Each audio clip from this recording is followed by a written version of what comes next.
بسم اللہ الرحمن الرحیم، السلام علیکم۔ آپ دیکھ رہے ہیں مبشر لقمان چینل، میرا نام مبشر لقمان ہے۔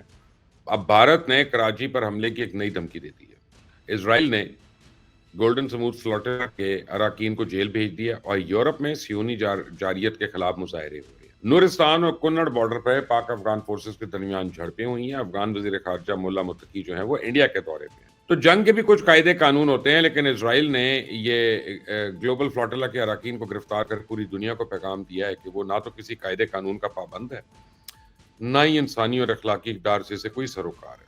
آپ اپنی اسکرین پہ یہ مناظر دیکھیں، یہ وہ حراستی مراکز ہیں جہاں ابتدائی طور پہ گلوبل فلوٹیلا کے شرکاء کو گرفتاری کے بعد لے جایا گیا۔ یہ لوگ غزہ میں بھوک سے بدحال عام شہریوں کی امدادی سامان لے کر گئے تھے، لیکن اسرائیلیوں نے ان کے ساتھ ایسا برتاؤ کر رہے ہیں کہ جیسے کوئی جنگی مجرم ہو۔ تو نیتن یاہو کی کابینہ کے ایک وزیر نے خود حراستی مرکز پہنچ کے گرفتار امدادی کارکنان کو سنگین نتائج کی دھمکیاں دیں اور پولیس کو ہدایات دی کہ ان کے ساتھ دہشت گردوں والا سلوک کیا جائے۔ تو اسرائیلی پولیس نے ان امدادی کارکنوں کے خلاف مقدمات درج کر کے ان کو جیل بھجوا دیا۔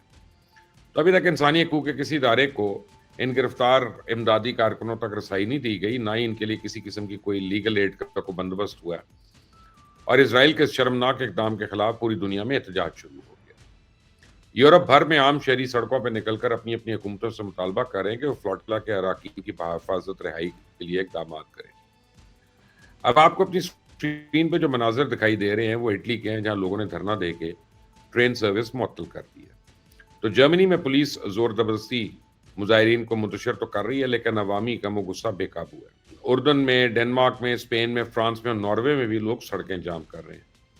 ترکی میں نوجوان اسرائیلی سفارت خانے کے سامنے جمع ہو کے نیتن یاہو کو شرم دلانے کی کوشش کر رہے ہیں۔ اسلام آباد میں انسانی حقوق کے ادارے نیشنل پریس کلب کے سامنے لوگ جمع ہوئے اور انہیں سینیٹر مشتاق کی رہائی کے لیے اقدامات کرنے کا مطالبہ کیا، اور اس قافلے میں سینیٹر مشتاق کے علاوہ بھی 3 پاکستانی شہری شامل تھے، لیکن ان کی کشتی صہیونی فوج کے نرغے سے بچ نکلنے میں کامیاب ہو گئی۔ یہ پاکستانی کشتی اس وقت سائپرس کے قریب پہنچ چکی، لیکن خطرہ ابھی بھی ان کے تعاقب میں ہے۔ لسن پاکستانی قافلہ اس وقت کس مصیبت میں گرفتار ہے۔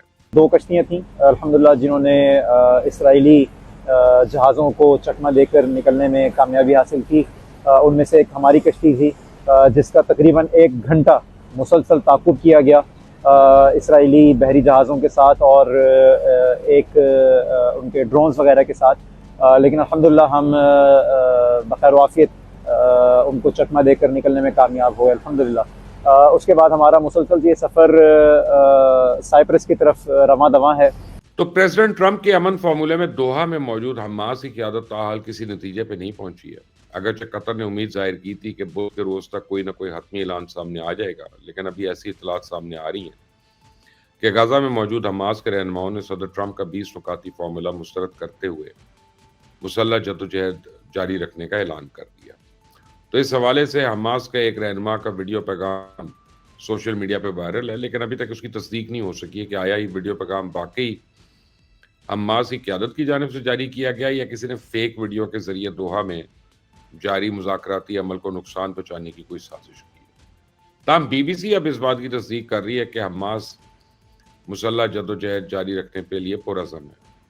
تو میں اپنی سورسز سے اس خبر کو کنفرم کرنے کی کوشش کر رہا ہوں، اور جو تفصیلات مجھ تک پہنچی ہیں وہ کچھ یوں ہیں کہ قطر میں موجود حماس کی سیاسی قیادت اس پلان کو کسی حد تک قبول کرنے کے لیے تیار ہے، لیکن غزہ میں موجود ملٹری قیادت پر اس کا کوئی خاص اثر رسوخ ہے نہیں۔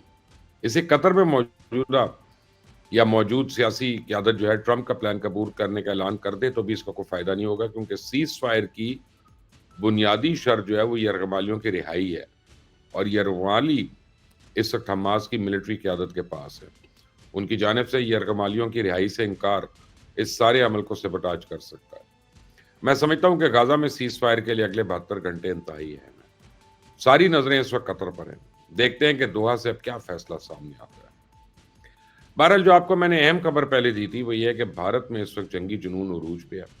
مودی سرکار ایک طرف مذہبی تہوار کے ذریعے عوام میں پاکستان سے نفرت کے جذبات بھڑکا رہی ہے، اور دوسری جانب لداخ سے لے کے گجرات تک اپنی فوج کو نئے سرے سے صف بندی کر رہی ہے۔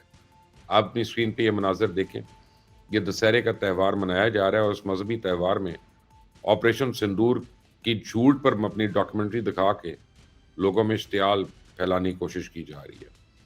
تو بھارت کا آرمی چیف ہتھیاروں کی پوجا کی تصاویر میڈیا کو ریلیز کر کے پیغام دے رہا ہے کہ بھارتی سینا پاکستان پر حملے کے لیے تیار ہے. انڈین ایئر فورس کا وائس چیف لداخ میں جنگی تیاریوں کا جائزہ لینے جاتا ہے اور گودی میڈیا اس دورے پہ ڈنڈورا پیٹنا شروع کر دیتا ہے کہ آپریشن سندور کے دوسرے راؤنڈ کے لیے بھرپور تیاریاں ہیں. تو بھارتی نیوی اٹلی میں لنگر انداز اپنے نیول وارشپس کی تصاویر بڑے فخر سے جاری کر رہی ہے کہ اگر اس بار ترک بحریہ نے پاکستان کی مدد کے لیے پہنچنے کی کوشش کی تو اس کا راستہ روکنے کے لیے ہم یہاں موجود ہیں. اب بھارت کا وزیر دفاع راج ناتھ سنگھ پاکستان کو دھمکی دے رہا ہے کہ کراچی کے لیے ایک راستہ سر کریک سے بھی جاتا ہے. سنیں ذرا آج راج ناتھ سنگھ کس بے شرمی کے ساتھ اکیڈمی قوت کو للکار رہا ہے. آج 2025 میں پاکستان کو یاد رکھنا چاہیے کہ کراچی کا ایک راستہ کریک سے ہی ہو کر گزرتا ہے. یہ وہی راج ناتھ سنگھ ہے جو پہلگام کے بعد کہتا تھا کہ ہر گھر میں گھس کے ماریں گے. پھر گھر میں گھسنے کا انجام بھی ان لوگوں نے دیکھ لیا. 7 طیارے تباہ کرانے کے بعد ان بزدلوں کو سانپ سونگھ گیا اور مئی سے لے کر اب تک یہ چوہے کی طرح کسی بل میں چھپے ہوئے تھے. لیکن اب مانسون ختم ہوتے ہی یہ اپنے بل سے باہر نکل آئے ہیں اور پھر سے پاکستان کو للکارنا شروع ہو گئے. چانکیا کے اس چیلے کو یہ تو پتا ہے کہ کراچی کے لیے ایک سرکریک راستہ نکلتا ہے، لیکن میں اسے بتاتا ہوں کہ سیالکوٹ میں صرف سڑک نہیں بلکہ ریلوے لائن بھی جموں تک جاتی ہے. اور اس جاہل کو یہ نہیں پتا کہ راولپنڈی سے بھی ایک سڑک سری نگر تک جاتی ہے. تو میں اس کمینے کو بتانا چاہتا ہوں کہ جی ٹی روڈ لاہور سے سیدھا دلی بھی پہنچتی ہے. اور شیطان کو شاید جو ہے اس بات کا اندازہ نہیں کہ ملتان اور بھاولپور سے ہمارے ٹینک نکل پڑے تو پھر جودھ پور اور جے پور پہنچ کر ہی رکیں گے. رہی بات فضاؤں کی تو ابھی نندن سے لے کے شیوانگی تک تمہارے اپنے پائلٹ اس بات کی گواہی دیں گے کہ ان فضاؤں پہ پچھلے کئی سالوں سے پاک فضائیہ کا راج ہے. راج ناتھ سنگھ تم شروع کرو. تمہیں چھٹی کا دودھ نہ یاد دلا دیا تو میرا نام بھی لقمان.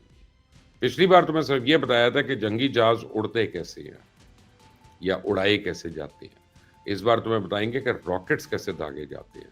اس بار تمہیں یہ بھی سکھائیں گے کہ ڈرون سے کیسے کام لیا جاتا ہے. تمہیں تو صرف سر کریک سے کراچی جانے والے راستے کا پتہ ہے. پاک فوج کے جوان ان راستوں سے ہندوستان میں داخل ہوں گے جو تمہارے وہم و گمان میں بھی نہیں ہے.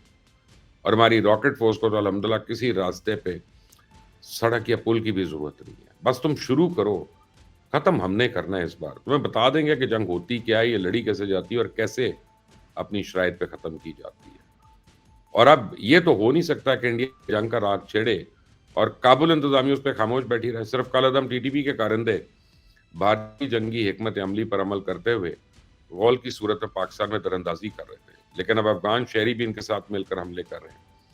تو پاک افغان سرحد پہ کل پاک فوج نے 2 جگہ ان دہشت گردوں کے سرپرستوں کو جواب دیا.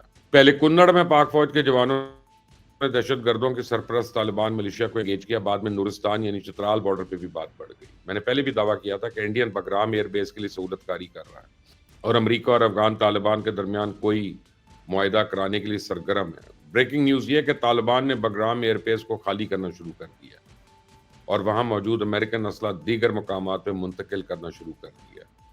اور دوسری بریکنگ نیوز یہ ہے کہ افغان وزیر خارجہ ملا متقی اگلے ہفتے دورے پہ نئی دلی روانہ ہو رہی. تو اقوام متحدہ نے کابل انتظامیہ پہ جو سفری پابندی عائد کر رکھی تھی, لیکن وقتی طور پہ یہ پابندیاں معطل کر دی گئی ہیں. اس دورے کے نتائج بھی بہت جلد سامنے آ جائیں گے. آپ کو کسی بھی دن امریکن طیارے بگرام ایئر ویز پہ لینڈ کرتے ہوئے نظر آ جائیں گے. اس چینل کو سبسکرائب کریے گا, بیل آئیکن کو پریس کریے گا. انٹل دی نیکسٹ ٹائم, اللہ حافظ.